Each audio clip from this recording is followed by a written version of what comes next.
for those housekeeping tips and that introduction. And so I want to take a moment to acknowledge that I'm actually speaking to you today from the traditional, ancestral, and unceded territories of the Silks Okanagan Nation and their peoples. And I acknowledge that all of you are joining us today from places near and far. And I want to acknowledge the traditional owners, past and present, of those lands as well. I recognize that I'm an uninvited guest to the lands of the Silks people, and I'm grateful to the past and present caretakers of this land where I live and work remotely. Now, as an immigrant from Britain, my personal connection to these lands is an uncomfortable one of ancestral colonization, and so I actively seek out training, engagement, and learning opportunities to further my education about Indigenous people, lands, and culture. And my land acknowledgement is an important reminder of the history of the area and a way of acknowledging my responsibility and commitment to the truth and reconciliation process. So today, ironically enough, is Google's 25th birthday. So back in 1998, there were about 25 million pages in Google's search index, quite a few. But today, that same search index contains hundreds of billions of web pages. So we have more information at our fingertips today, accessible by phone, or tablet, or computer, than we've ever had before. But how do we assess the quality of that information? How do we ensure that what we're accessing, particularly when it comes to health information, is accurate? And so we're going to spend the next hour or so exploring how we detect fact from fiction when it comes to health information related to dementia. So by the end of today's session, you'll be able to interpret dementia-related research in the news and evaluate the credibility of a research story or a source. Now, I like this quote from Barack Obama, former president of the United States, as it highlights one of the challenges of our world today. So thanks to the wonders of the internet, anyone can publish an opinion. But Barack Obama recognizes the key role that libraries and universities play in helping to separate truth from fiction, I should say. So part of my role at the Society is to help mobilize or share the knowledge that's housed within libraries and universities in a way that's meaningful for people affected by dementia, for policymakers, and practitioners. So let's start with some basics. What do we mean when we talk about research? Well, research can refer to a body of knowledge on a particular topic. So for example, when professionals talk about research, they're typically referencing peer-reviewed research, and we'll discuss what that means shortly.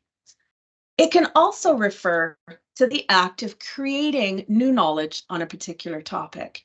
And this new knowledge is created through a process of systematic inquiry by engaging in observation or experimentation using a variety of methods.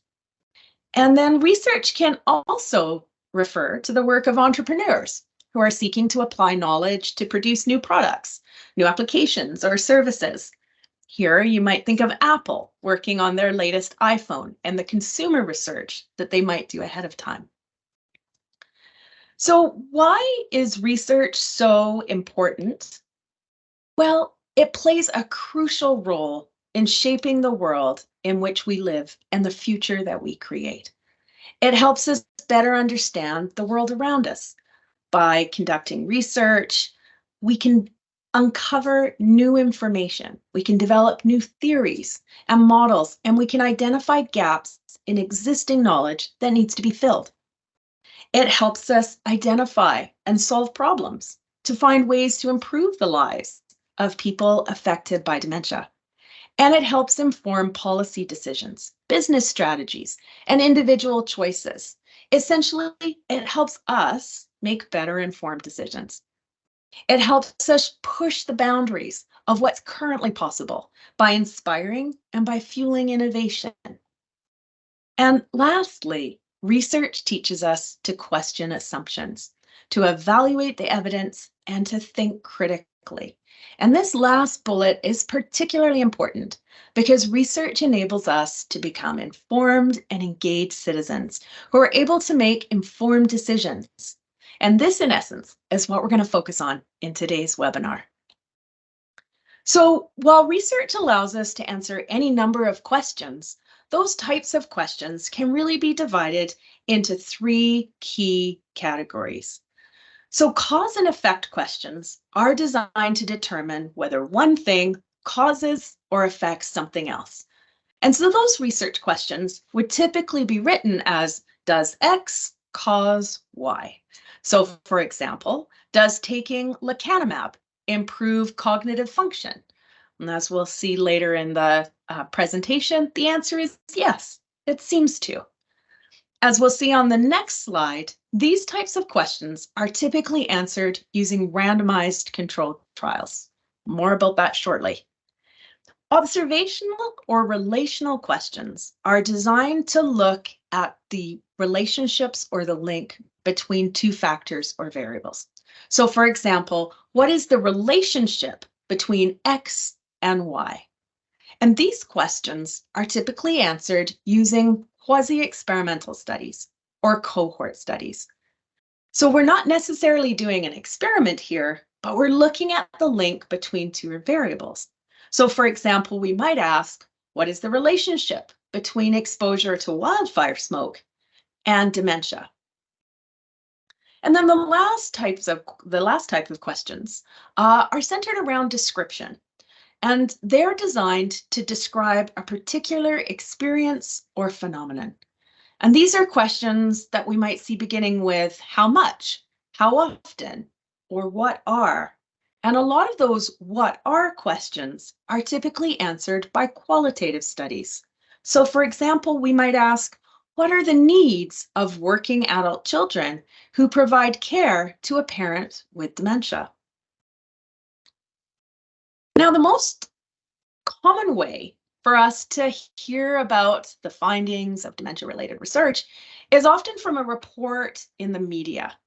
But before becoming a media headline, research is published in specialty academic journals. And so researchers submit their work to a journal. The article is then sent out to other academics who weren't involved in the research to review. And then based upon their recommendations, the article is accepted, or it's sent back for revisions, or it's rejected. And it's this process, known as peer review, that's an important step in the research process. So it helps ensure that our work meets standards for ethical conduct, quality, and rigor. But when we think about health research, it's important to recognize that research varies in the quality of evidence that's generated. So not all research is created equal. So for example, if we look at the bottom of the slide here, anecdotal evidence and expert opinion, while important in advancing research, do not in themselves give us really good evidence. And so we consider them to be right at the bottom of that hierarchy of evidence.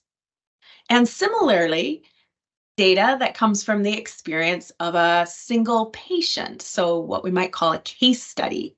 It can be interesting, but it's not something we should be making health decisions based upon.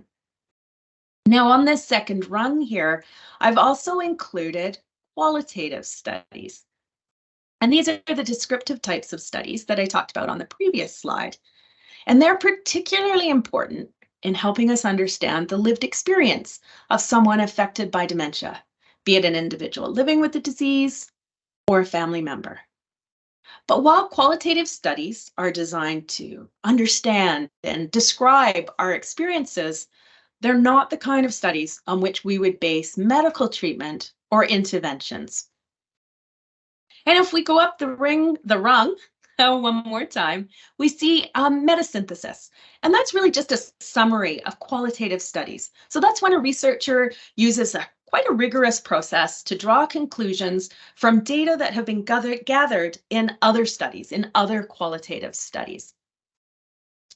And then as we move up the hierarchy, we see studies that start to involve larger numbers of participants And where there are control groups, and you see that in the case control here, or cohort study.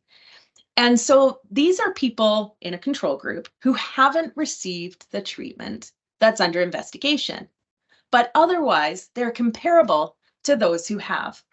So for example, case control research retrospectively, so looking backwards in time, compares characteristics of an individual living with dementia with someone who doesn't have dementia. And so we might use this type of research to understand what variables predict dementia. So for example, what role might high blood pressure play, or social isolation? In contrast, cohort studies prospectively follow groups. So that means looking forwards in time. So people living with dementia and people without dementia are tracked over time, and we see how the outcomes differ for those groups. So in these two types of studies, the researcher is an observer with no control over who's receiving a treatment or who's receiving an intervention. Quasi-experimental studies are studies that aim to evaluate specific interventions. So that's where we're actually starting to look at cause and effect. We want to know whether a particular intervention, so something like exercise, and what impact that might have on an outcome. For example, dementia severity or the onset of dementia. And then almost right at the top of the pyramid here is the randomized controlled trial. And this is really, you'll often hear people talk about an RCT, which is the abbreviation that we use for that. And it's often talked about as the gold standard of trials and interventions.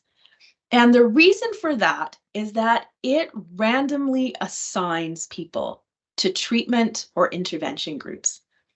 And so it helps ensure that all groups are comparable at the start of a study. So it randomly selects people from the larger population, and then it randomly puts them in either a treatment group or a control group. And so that way we know that any differences that we might see going forwards after we apply an intervention is that those differences are due to the treatment and not to something that pre-existed or some difference that occurred between the groups right at the start of the study.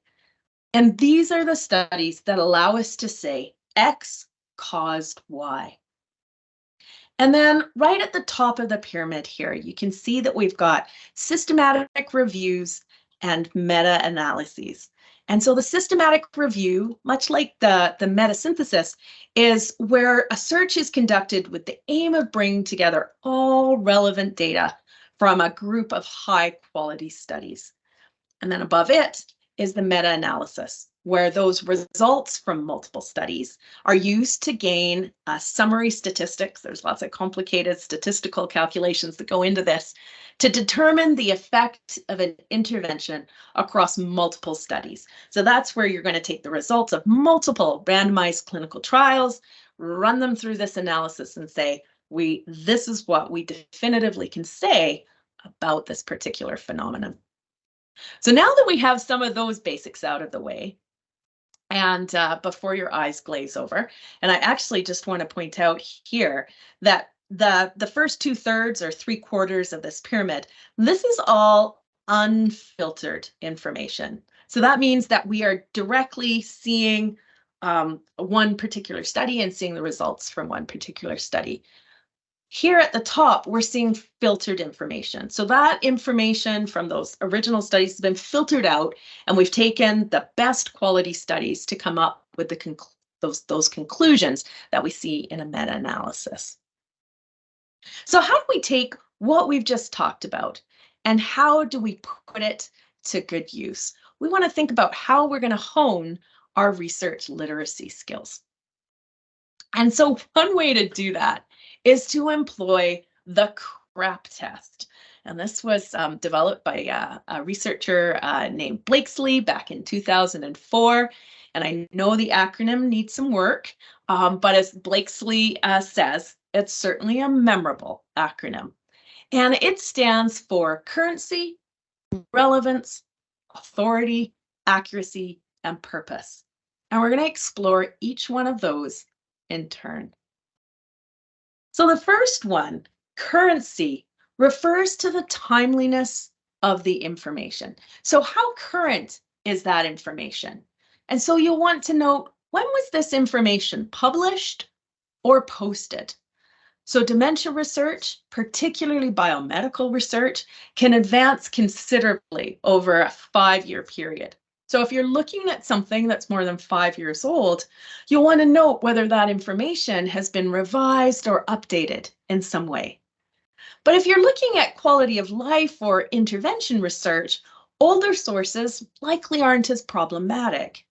So for example, the challenges that are faced by family caregivers have been known for a while. We know that caregiving impacts quality of life, it impacts social relationships and economic security. But at the same time, it can bring with it a sense of accomplishment and an opportunity for increased competence. And so additional research in this area likely refines and adds nuance to what we know, rather than coming up with something entirely new. Now, it's easy to wander down a rabbit hole when you're looking at media headlines related to research. And so when we talk about relevance, this is more just a self-check. Does the information actually help inform your circumstance? Is the article that you're reading intended for the general public, or is it intended to be shared among medical practitioners? We can talk about authority, and this refers to the source of the information. And this is an important one because you want to ask, who did the study? Who wrote the information on the site that you're reading? So ideally, there should be a name along with information about their credentials and their organizational affiliations. Because just because someone has a PhD after their name doesn't mean that they're qualified to contribute to the field in question.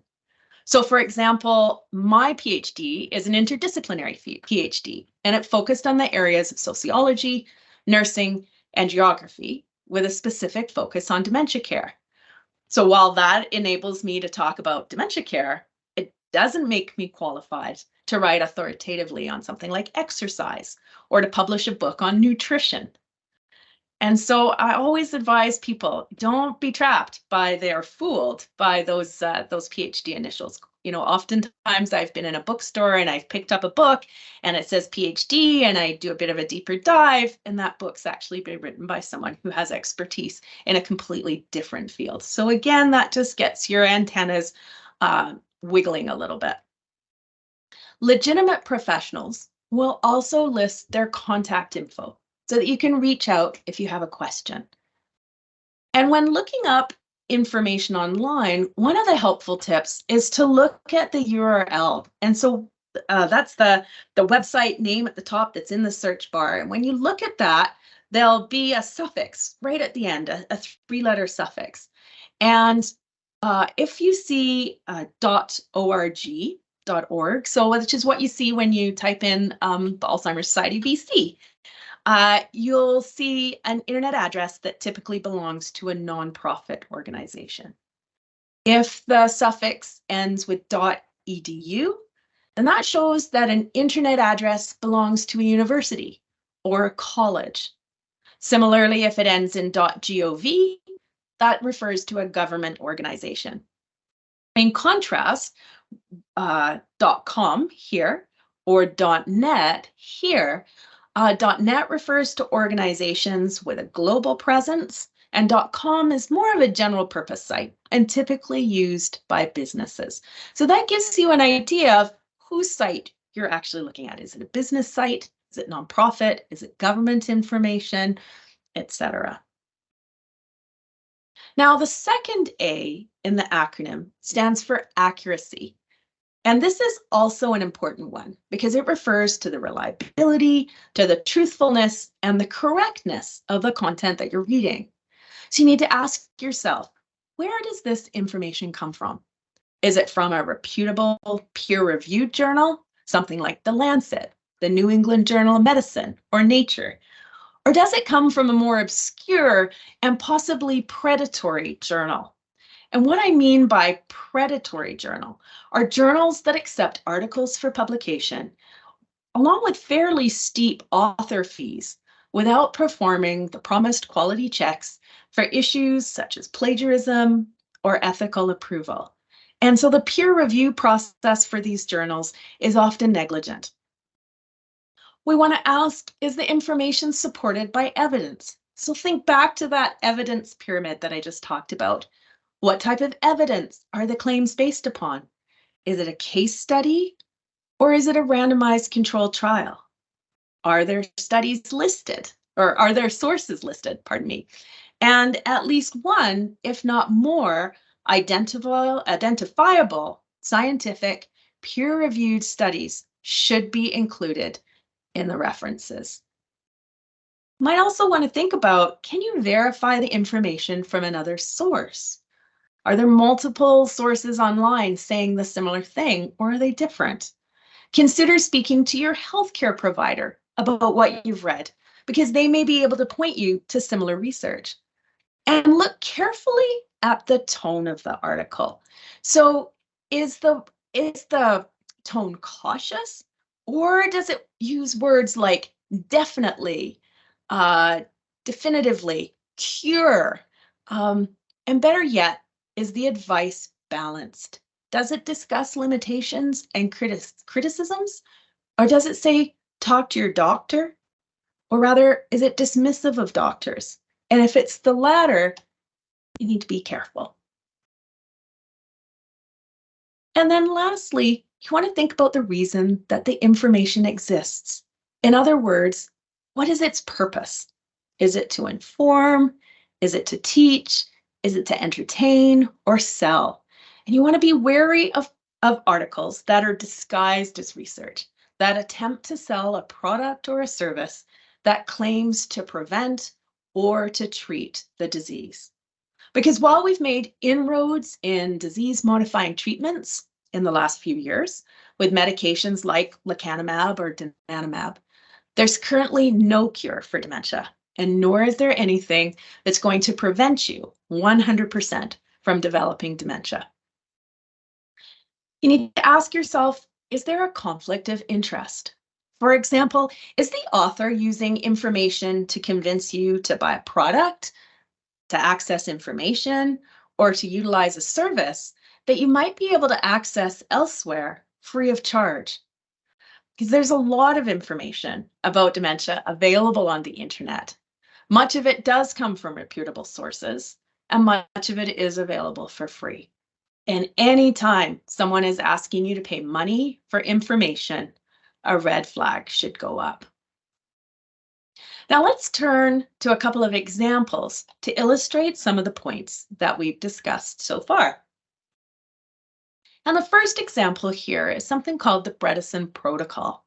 And this is something that surfaces every now and again in questions that we receive here at the Society. And the Bredesen Protocol offers a plan that combines several dietary supplements with detailed lifestyle changes and other targeted interventions, for example, against inflammation or toxins. And the protocol has started to grow in popularity, even with the high out-of-pocket costs to implement and the monthly charges, which range anywhere from about $39 US to $75 US a month. And the book that was written by Dale Bredesen, who developed the Bredesen Protocol, has appeared on many bestseller lists, including those of the New York Times and the Wall Street Journal. So it's come to people's attention. It's out there in the public domain. Now, those who recommend the Bredesen Protocol often cite 3 published studies by Bredesen. But when thinking back to our CRAP acronym, these studies raise some flags regarding accuracy and purpose. So as you can see in the title here of the first published study, it says reversal of cognitive decline. So the Bredesen Protocol makes some fairly strong claims of efficacy, despite there not being any other approaches shown to definitively prevent or reverse cognitive decline. And I want to draw your attention to the dates the study was received, accepted, and published. That might be a little small for some of you on your screens, But the dates are September 15th, September 26th, and then it was received. That means it was originally sent in to the publisher September 15th. It was accepted September 26th, so 11 days later, and it was published one day after that. But this isn't very long for a quality peer review process to have occurred. So typically, you're looking at a 4 to 6 week at a minimum. And typically, it's much, much longer than that. The article has to land on the editor's desk. The editor has to find some reviewers who are available and who are willing to complete the review, often within a 2 to 3 week time frame is what we're given as reviewers. And then the editor receives the reviews. They have to collate that information. They have to send it back to the author. The author has to make any edits, then resubmits it. It's accepted, it goes to proof, and then it's published. And by going to proof, I mean going to the printers. So this seems to be a very, very quick turnaround. So that's a bit of a flag there. Now, both the first and the second article, you can see here on the screen now, were published in the same journal. So they were published in this journal called Aging, which is considered by some to be a predatory open access journal. So you remember I mentioned predatory journals earlier in the presentation. And these are scientific sounding publications that hijack the open access model for profit. So they charge high fees for authors to publish. So typically it doesn't cost me anything to publish my research as I've done in the past, unless I want it to be open access, which means I want it to be available for anyone who clicks on that, comes across my research and wants to be able to read the article. And so I have to pay some money for that, but typically those fees are about $1,500 or higher, depending on the journal. And so there's little editorial oversight often in these predatory journals. And again, that's illustrated in that very quick turnaround time for that first article. And this second article, published in 2016, is a follow-up of the first article, and actually no new research is presented in that. And then here we see the third article that was published in the Journal of Alzheimer's Disease and Parkinsonism. And this publisher, Omics International, has actually been identified as a predatory publisher and was subjected to a $50 million fine by the United States Federal Trade Commission for deceptive business practices, including misleading authors about the legitimacy of its journals. Now, note the strong and emotional language in all three articles. So the term reversal appears several times in all three of them. The studies are case series. So they describe the outcome of participants who have adopted this particular intervention. So, and I think it's 10 individuals in the first two studies, and then as we can see here, 100 individuals in this study. So when we think back to our pyramid, case studies or case series are low down on that evidence hierarchy because this type of research is inherently descriptive. So it's not like a randomized controlled trial in which people are randomly selected from the larger population and randomly assigned to a treatment group. So case series can't evaluate the effect of a new therapeutic treatment because they're not designed to determine cause and effect. And it's also important to note there's no other existing research that's claiming a reversal of cognitive decline. If this was indeed something that had merit, then we would see this splashed across the headlines of all the major news agencies in much the same way that lecanemab hit the headlines in late November last year. You may remember seeing a lot of that on the news. Now, all of the articles that Bredesen has published are open access, and this is great because this means that anyone can access them. And I think that's an important piece of science and something that we advocate for as researchers. Much of the research we do gets hidden behind a paywall. And by that, I mean that you have to pay to access the article, unless you happen to know someone at a university. If you've got a student in the family or someone that works at a university, then they would have access to the library and the journal articles. But otherwise, for most of the public, a number of those articles you have to pay for. Now, none of Bredesen's papers include a methods section, which describes how the study was done. And it might not sound like an important piece, but it actually is, because it tells the reader what was done and how it was done, so that readers can judge whether the results that appeared actually make sense given the methods that were used. So in the studies here, there's no information about how the participants were selected. So why were they included and why were others excluded? And the reason we want to ask that is because we want to say, well, is there a particular characteristic, or was there something about these participants that were included in the trial that primed them to respond well to the treatment? But no information is included in the studies around what protocol elements were followed, for how frequently or how long. So it makes it really hard for other researchers to come along and to try and replicate that research, to repeat that research and see if they can come up with similar results. So no information is provided about how the testing was conducted. And so once again, it's hard to know if those stated improvements are the result of the intervention, if they're due maybe to some chance variation in performance, or maybe because there was repeat testing that went on over a particular length of time, and people might have got better at the testing practices. And so all of those issues limit how we're able to take the results that are talked about here and generalize those to the larger population of people living with dementia. And then one or a couple final notes. There's no statement or disclosure of financial conflict of interest. We quite often see those, and we'll see shortly when we talk about randomized controlled trials. Yet the Bredesen developed protocol, and that's listed on the Buck Institute website, which is where Bredesen did some of this work. In a press release back in 2008, notes that Bredesen had left to spend, he'd discontinued his duties, I should say, as CEO to spend more time on his private startup, his health promotion, and his disease prevention company. So he's got a bit of a vested interest here in seeing these articles be published, because he has a proprietary interest in the company and in the intervention that he's promoting here.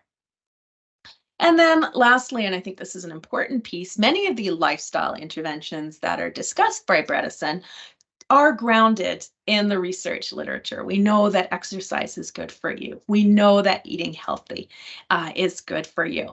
But many of those lifestyle interventions that might be required from Bredesen to pay for are often considered a standard of care at dementia clinics, where they're available for free. So important things to keep in mind. Now, our next example looks at something called the Mediterranean diet, and this received a lot of press earlier this spring. So a Mediterranean diet is high in fruits, high in vegetables, whole grains, and healthy fats, with a moderate consumption of oily fish and dairy, and it's low in meat, low in sugar, and low in saturated fat. And certainly there's a wealth of evidence out there that eating a healthy, balanced diet can help reduce the risk of cognitive decline. But the evidence for specific diets, so for something like the Mediterranean diet, is a little less clear-cut.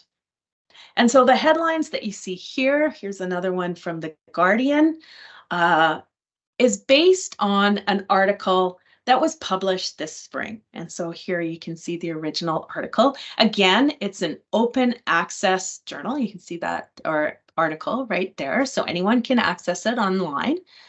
And it was published in 2023, right here. So we know the research is current. In terms of authority, the authors are all academics from well-known universities in the UK, and they declare that they have no competing financial interests. And the article also notes where the funding was received from. So it came from the Medical Research Council and from the National Institute for Health Research in the UK. So this is all public sources of funding, much like we have the Canadian Institutes of Health Research here in Canada and the Social Sciences and Humanities Research Council. So this study drew on data from over 60,000 participants. So we're talking a very large sample size here. In terms of thinking about the accuracy, the article details, although they're not listed in the screenshot here, the article was received on June 27th, 2022, and it was accepted February 7th, 2023, and then published in March of 2023. So we know that the manuscript underwent a lengthy peer review process. On reading the article, the conclusion states that using data from over 60,000 participants, we demonstrated that higher adherence to the Mediterranean diet is associated with lower risk of incidence of all-cause dementia. And they go on to say specifically, participants with the highest Mediterranean diet adherence had 23% lower risk of developing dementia in comparison with those who adhered to the diet in a very minimal way, so a very low level. Now you can see from the article title that this was a prospective cohort study. And so the researchers drew on data from the UK Biobank, which is an online database of medical and lifestyle records for more than 500,000 Brits. And over the course of a decade, participants completed a 24-hour dietary assessment every 3 to 4 months. And so the researchers looked at who adhered to a particular type of diet and who didn't, amongst those who developed dementia and those who didn't. So again, if we think back to the pyramid, we think of where the cohort study is located, and certainly it's higher up the evidence pyramid than the case studies or case series, for example, of the Bredesen protocol. But it's still unable to show a direct cause and effect, like a randomized clinical trial or controlled trial. And you can see that in the title. So diet adherence is associated with, not a cause of, lower dementia risk. Indeed, the study didn't reflect the fact that people who follow the Mediterranean diet may actually lead healthier lifestyles in general. They may exercise more. And so this could be due, to multiple factors. Might not be the diet itself that actually impacts dementia risk. The data also drew on people with European ancestry. And so additional research is needed to see just how does that diet impact those who might come from minority ethnic backgrounds. And lastly, the study looked at all forms of dementia and not just Alzheimer's disease. So diet may be more likely to affect our general cardiovascular health. We know that's what's good for the heart is often good for the brain. And thus the improvements might be more likely among individuals experiencing vascular dementia, which is related to cardiovascular health, perhaps more so than Alzheimer's disease. But because they looked at dementia in general, we're not able to tease out some of those nuances. And so the conclusion here, the research is promising, but more work is needed. And so our last example pertains to the disease-modifying medication, lecanemab. And that received lots of attention, as I say, in the press over the last sort of 9 months. And it was approved earlier this summer by the US Food and Drug Administration. Currently here in Canada, it's under application to Health Canada for their review. So we're waiting to hear back from that. Now, lecanemab is a drug that potentially slows down the symptoms of early stage Alzheimer's disease and mild cognitive impairment due to Alzheimer's disease. It works by removing a protein called amyloid beta from the brain, which potentially benefits a person's cognition and their daily functioning. And so again, the data is current. We can see that the study results were released in late November 2022. And we see similar headlines across several news sources. In terms of authority, the study was published in the New England Journal of Medicine, one of the most influential and prestigious academic journals. And the authors come from both academic institutions and the pharmaceutical company that developed the drug. But the language in the news outlets is cautious. I probably clicked through here a bit too quickly. So you can see here that CNN says the experimental drug lecanemab shows potential as an Alzheimer's disease treatment, but that the findings raise some safety concerns. And indeed, we see that as well in the Guardian article when we read through that. So the study itself was a randomized controlled trial. So again, that type of study that's really close to the top of the evidence pyramid, and that allows researchers to examine cause and effect.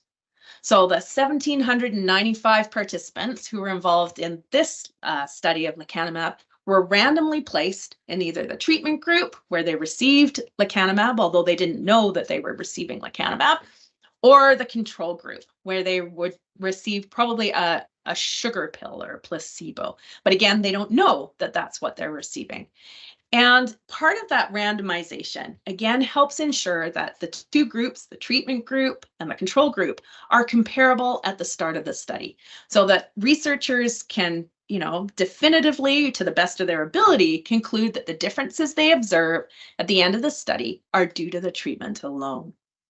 Now, the authors note that the characteristics of those included in the study were similar to what's been observed in population studies involving persons living with early Alzheimer's disease. In other words, they're saying that the sample they used can be considered representative of the larger population of persons living with early Alzheimer's disease. So that allows us to take the findings from the study and say, yes, this could apply to somebody else who shows these same characteristics, who lives with early Alzheimer's disease. Now, the authors note the limitations of the study. The data was only collected over an 18-month period. And so currently a 4-year extension trial is underway. Now, the language is again cautious, noting that lecanemab reduced brain amyloid levels and was associated with moderately less decline on measures of cognition and function when compared with placebo, but that it was associated with adverse events. So the actual article itself is stating the same thing that the media articles are, and so that longer trials are needed to determine efficacy and safety. Now, what is interesting with regards to this study is that there were differences observed with regards to sex. So while among all participants, the drug reduced the rate of decline by 27%, when you dive into the supplementary materials, and that takes a little bit of searching to do that, you see that there was actually a 43% slowing of decline for males. So that's a pretty promising statistic, but only a 12% decline for females. And so that paints a slightly different picture. And again, unfortunately, that information is buried rather than being noted in the main article. So again, the conclusion, we still need more research in this area. So if you're wanting to learn a little bit more about dementia-related research, those were just a couple of the studies that exist out there. And there are lots of studies. There's lots of research being done. Everything from cell and animal studies all the way up to these randomized controlled trials. And so there's several ways to kind of stay on top of this information or to delve a little deeper. One is to stay connected to the society. So register for our ongoing Research Connects webinars that focus on the great work that's being done by researchers right here in BC. And in fact, the evaluation that we're asking for you to fill out, and we invite you to fill out at the end of today's session, asks for suggestions around topics. Are there things that you're curious about that you'd like to know more about? This is your way of letting us know so that we can tailor some of these Research Connects webinars. The Alzheimer's Society of Canada also offers regular research webinars featuring Canadian researchers. Now, when a major study is published in a journal, it's frequently accompanied by a news release. And so Eureka Alert is a news release distribution platform, and it's operated by a nonprofit organization known as the American Association for the Advancement of Science. And it serves as a resource for journalists, for public information officers, and for the public to communicate and engage with scientific research. And so it lists news releases that are related to peer-reviewed publications, to reports, to business announcements, to grant and award announcements, and book announcements. And so if you type dementia into the search bar on the home page, you'll be able to see all of the recent news releases related to dementia. And there's a lot of them. Similarly, Science Direct allows you to search for peer-reviewed journal articles, including open access content. So again, on the home page, if you type dementia into the search bar, you'll be rewarded with peer-reviewed content, quite a bit of which you're actually able to read. There's The Conversation, which is an independent source of news and views from the academic and research community that's intended for the public. So the articles are written by academics, written by researchers. And if you scroll down to the bottom of the home page for The Conversation, you'll see the list of universities that are members and the funding sources. And then there's also several journals that you can access directly. So for example, the three at the bottom of the screen here, the Alzheimer's and Dementia Journal series, those are all published by the Alzheimer's Association in the US. And the last two in the list are currently open access. And the first one in the list, the Journal of the Alzheimer's Association, will be open access as of January 1st. So as we come to a close, what are some of the key takeaways from today's session? Well, first of all, engage that crap radar of yours. Consider the currency, the relevance, the authority, the accuracy, and the purpose of the research that you're reading. Search out the original article. Type the description or the title into Google Scholar. And even if you can't access the entire article, you'll be able to read a summary of it or the abstract. Use the reputable sources that I listed on the previous slide. And lastly, don't hesitate to reach out to us at the Society.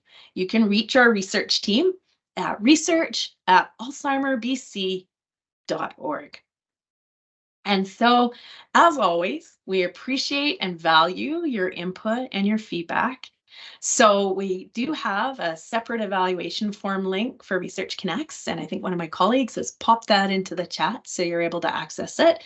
And so we invite you to use that link today. Give us some feedback. Let us know what topics you might like to see going forwards. And with that, I would like to open it up to questions. And I see here, what would be the monitoring agency that polices predatory journals? I'm just going to stop sharing my screen here so that I can see that polices the predatory journals or determines who's considered one of these. So there's actually a list of those. I've just, if you type predatory journal listing into Google, the name begins with B. It escapes me for the moment, but they've got this list, and that would be determined by researchers. So other academics who are able, who were trained when we have PhDs to use that critical lens, to be critical, to look at the publishing practices, and that's how they determine something's predatory. I have to say that I have a UBC and an SFU address as being adjunct at both universities, and I probably get at least half a dozen invitations every week to publish in a journal that isn't always related to what I do. So they're actively out there seeking, and that's kind of why we call them predatory. Okay, And let's see. We've got a couple of other questions coming in. Um, how can someone respond to friends or other people in their lives who are recommending unproven therapies or other non-science-based treatments for dementia? Are there any tips for navigating these difficult conversations about misinformation? And that's a tough one, when you're diagnosed with dementia, with cognitive impairment, folks, they're trying to be helpful, right? It comes from a good place and wanting to be able to support you. But, coconut oil isn't going to cure your dementia. And so how do you navigate that? Well, one way is to, say thank you for that and express thanks for their concern, and to say, there's a lot of information out there on the internet, and we've been trying to kind of look at what is legitimate, and what is not. And here are some tools that we've been using. And certainly here I invite you to have a look at these as well. And so you could share some of the resources that we have shown here in the presentation. And the other thing you can say is, yes, we realize there's a lot of treatments out there, or not treatments, a lot of options out there. And so, we're talking to our healthcare providers to figure out what the best one is for us. So, again, maybe you want to share the webinar. So today's webinar is posted or will be posted on our YouTube channel. And so you might want to direct people to that, because of course what I've talked about today doesn't necessarily just apply to dementia related research, but really to any kind of health related research that we might be reading online. We've got another question here that asks, what's the harm of misinformation if the treatments are around healthy behaviors anyways? Well, that's a really good question, because in essence, we do know that, healthy behaviors, like I talked about, getting enough sleep, exercise, eating a healthy diet, those are all things that help improve and maintain our cognition and prevent cognitive decline, or help ameliorate some of our cognitive decline, I should say. So there's never any harm in adopting healthier behaviors. Those benefit all of us. Where the harms come is if we're having to pay for that information. So, hope is a powerful thing, and we want to, we want to know what's going on. So what if someone holds that cure and we want to pay for that? Well, we just want to make sure that that is legitimate before we sink our money into it. So again, healthy behaviors, diet, exercise, that's all great. But if something's saying, try, coconut oil, or take this particular type of vitamin, you want to be a little more cautious, and you potentially want to talk to your healthcare provider. We know that a lot of older adults are on a variety of medications. You might be on something for high blood pressure, you might be on something for cholesterol, and you want to make sure that there's no interactions between that. So that's why it's always important to speak to your healthcare provider. And I can just see that my colleague is typing here, so I'm just checking to see whether we've got any more questions. And I see there's one more that's come in. How does the global nature of information sharing affect the spread of misinformation? And are there issues around language or translation that add complexity to verifying sources? That's a really interesting question. And certainly the global nature of information sort of affects that spread of misinformation. It's very easy for something to go viral. And I think one of the things that I find fascinating is, if we cast our memories back, some of us on the call are probably old enough to remember this, where we had encyclopedias. Some of you are probably old enough to remember when the encyclopedia salesman would come to the house and your parents would buy a set of encyclopedias.